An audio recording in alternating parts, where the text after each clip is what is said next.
Amrita Bindu Upanishad says, Mana eva manushyanam karanam bandhamokshayoho.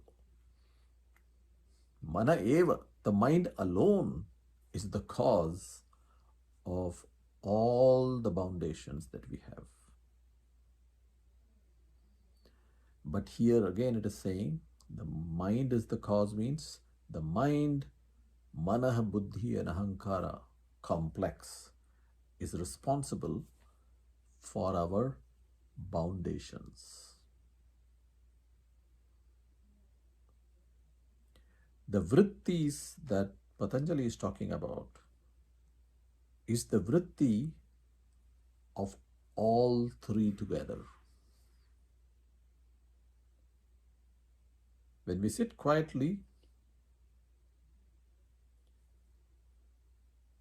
the mind can be made silent, the thoughts can be reduced, there are very few thoughts coming. But can you silence the ego, which means, one way of putting it is, can you get rid of the feeling that you are doing the meditation? That I am doing the meditation. It's not easy to drop that. But with practice, it happens spontaneously. And how does it happen? By just being silent. The Zen Buddhist people have a beautiful word for this. They use the word shikantaza. Shikantaza means just sitting silently, without any agenda. It's very difficult for the human being to just sit quietly. But in this quietness lies this other dimension that I talked about. Many names are given to this. Dr. Deepak Chopra, for example, calls it the field of pure potentiality.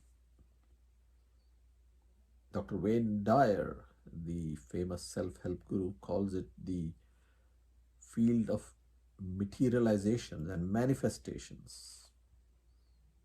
When you go to this field, there is a transformative change that happens in your real life when you spend some time in that field. It is not about trying to find some flashing lights and some kind of beautiful sights or something. It is you're going to the womb of creation itself.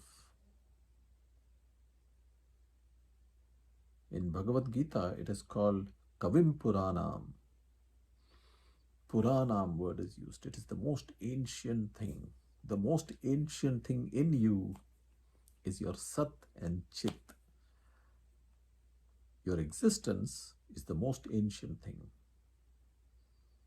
But we are not in touch with that. We are in touch with the surface, which is the mind and its activities and thoughts. We are completely embroiled in that. And Chitta Vritti Nirodha, dropping the vrittis and remaining quiet, allows your real nature to arise by itself. See, you do not have to go there. It's already here. When you provide the right environment, it arises by itself. I like to give one example, which I do in my classes. Suppose there is a beautiful pond in which the water is very still and you can see the rocks at the bottom, crystal clear pond.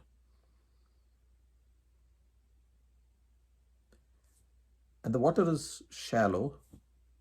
You jump into this pond and stand there. When you jump, what happens? You muddy the water. All the mud from below starts coming up. And the water has waves in it. When you look down, you cannot see the stones anymore. Now tell me, if you want to see the stones eventually, what should you be doing? Can I bend down and try to stop the waves?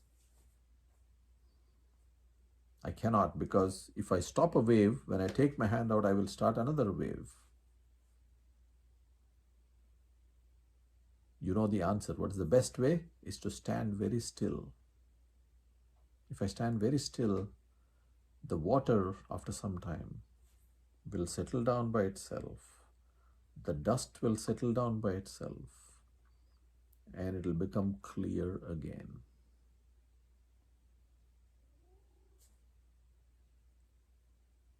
Just like before I jumped into the pond, it was clear. It's going to become like that by itself without you doing anything. Vritti nirodha. This is vritti nirodha. All these vrittis, nirodha, you let them stop, but you don't stop them. They stop by themselves when you stop paying attention to them and you remain, as Ramana Maharshi says, in the heart. When you go inside and remain here, the vrittis stop by themselves, and then yoga happens. The uniting with happens. And what is the uniting with? Uniting with the source from which your aliveness is coming out. The source from which the whole universe is coming out. This is the highest teaching of our Upanishads. That source, which is the source of your aliveness, is the source of the whole universe itself.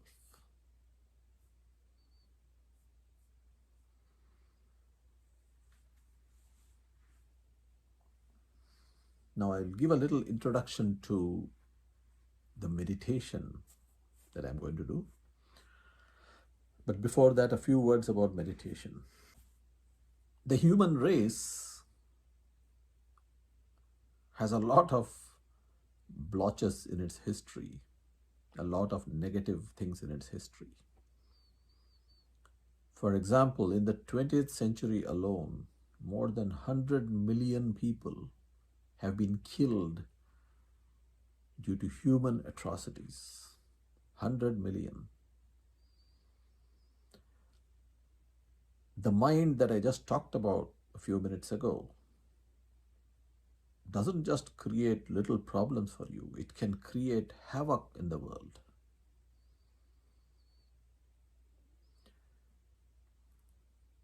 Then there are also the other side, where people who are living very good, successful lives, they have money, they have homes, they have beautiful cars, they have nice families, but they are so unhappy from inside.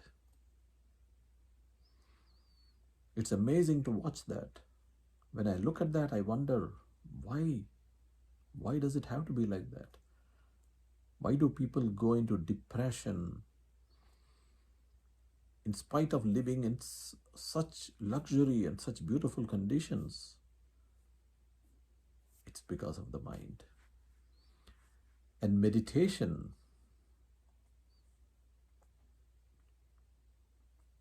cures all these problems just by practicing. Slowly transforms your life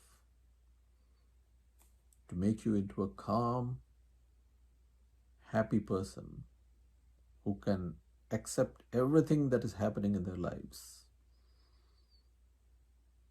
and have a different vision of the whole thing. So meditation is not just a philosophical discussion, it is an actual practice that everybody should be doing.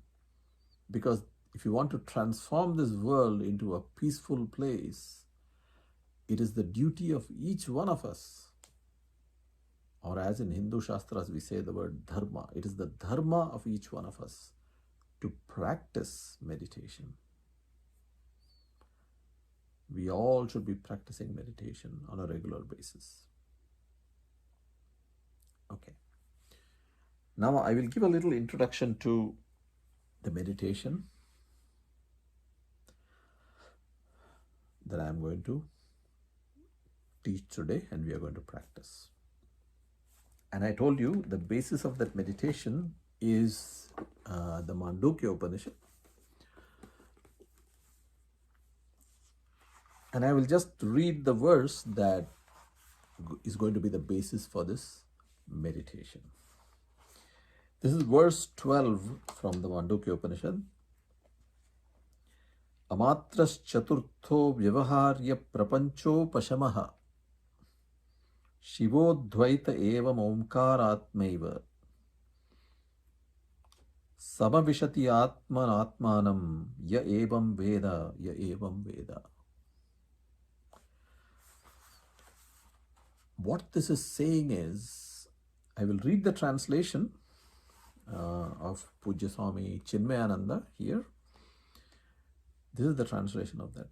That which has no parts, the soundless, the incomprehensible, beyond all the senses, the cessation of all phenomena, all blissful and non-dual Om is the fourth, and verily it is the same as the Atman.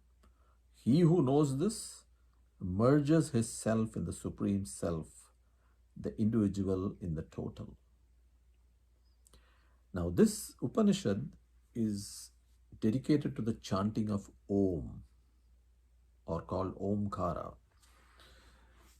We all know Om very well. It is very famous intonation that we all do. Before every mantra we say Om.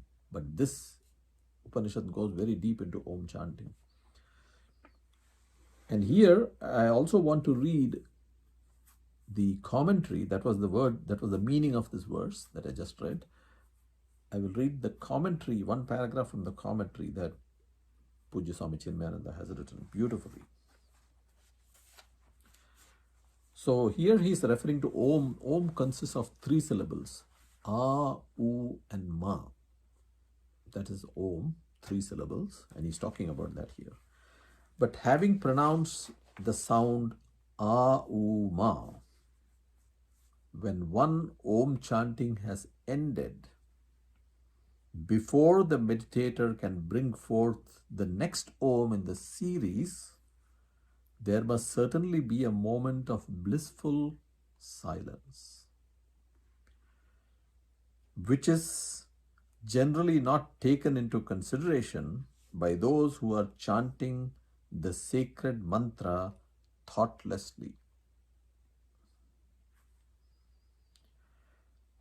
It is inevitable that there should be a silence, howsoever imperceptible it may be to us today, between the two successive Oms when a meditator is chanting a series of them.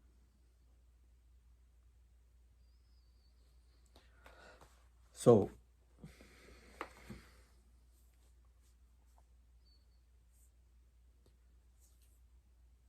what is being described here is that when you chant Om,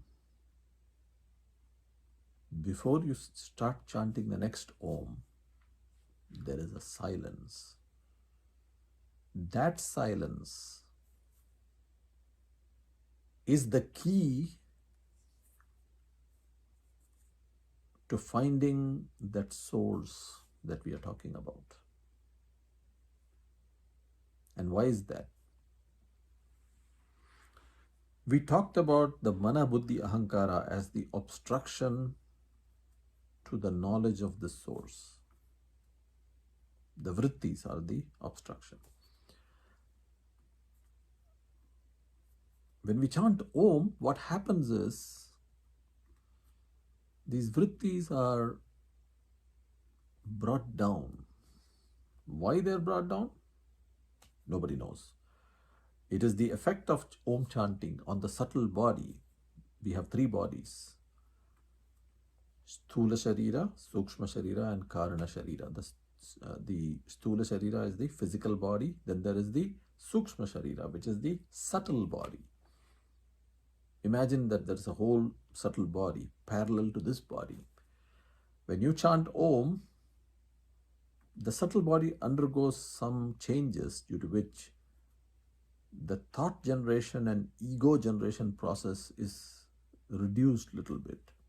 And many times chanting Om reduces it considerably. Therefore, the silence between the two Oms has a deeper quality than if you sat down just normally. This is very important to understand. So let us say you just go to one room and sit. I'm going to sit silently. You sit silently. There is a quality to the silence.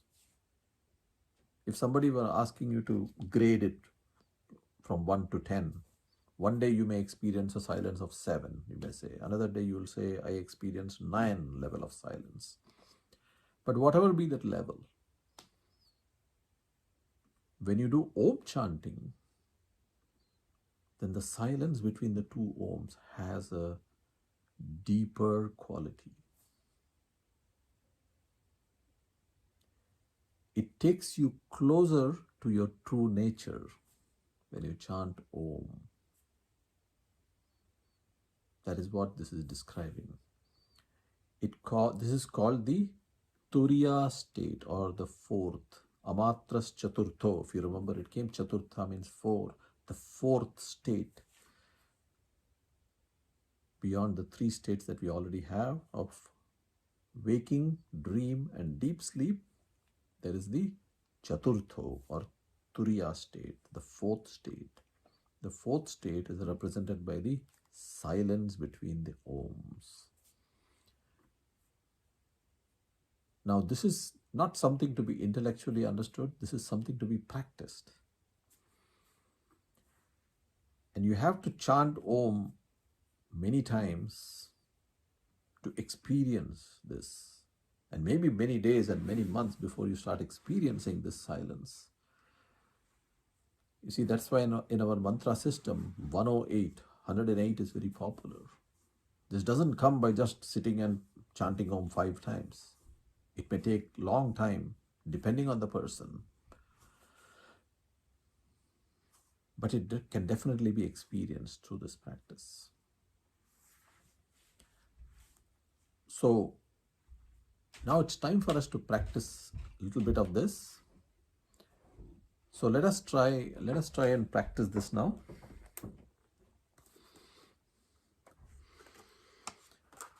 So a few instructions before this. See, Om chanting consists of A, U, and Ma. And it is the A and U are combined together to make it O. And then the Ma is So the A and U vibration is generally felt here near the Anahata chakra, which is the heart chakra, and the is felt near the Vishuddhi and Agya chakra. The A-U is felt in the Vishuddhi also, like this whole region, and then it goes mainly here, to the Agya chakra, which is the third eye of Lord Shiva. That's why Lord Shiva is also called Trayambakam. Trayambakam yajamahe sugandhim pushtivardhanam. You must have heard. Trayambakam is the three-eyed one. This vibration is felt by the part of Om chanting. So Om, then silence. So vibration, vibration, silence. Vibration, vibration, silence. This is like a resonant effect.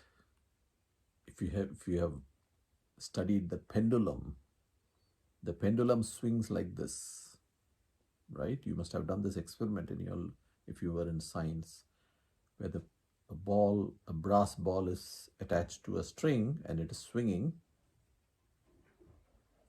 and when the ball comes here, if you want to increase its swing, what do you have to do? You have to hit it at the right place, and then it will go higher and higher. You hit it exactly when it's going back. This is called resonance. So the same thing is happening here. Om, silence. Om, silence.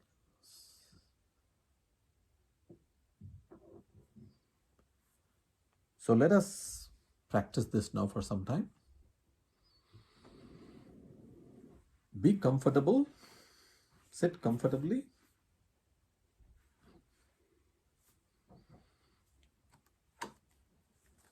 And close your eyes.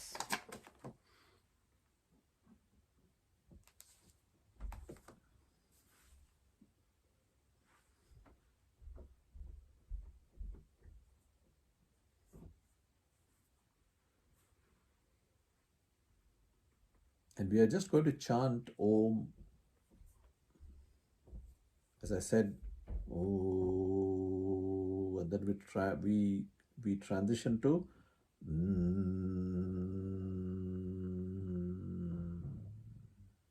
and we'll be silent. And remember that you have to chant also. It is not enough for you to hear me chanting. You have to generate the vibrations in your body yourself. Okay?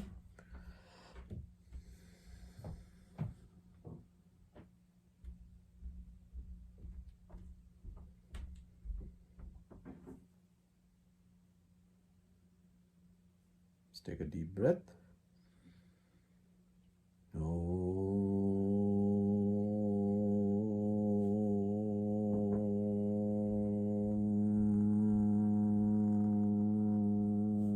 We transition to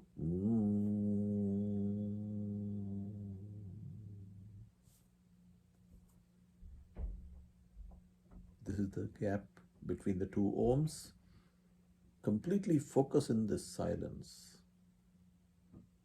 Don't worry about what is there in this silence or anything. Just keep your attention in this silence here. Don't let the mind drift anywhere. Hold it here.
We will continue this Om chanting till in the end there will be no more Oms, and we'll just be silent for 2 or 3 minutes in the deep silence.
So that was the Om chanting practice from the Mandukya Upanishad.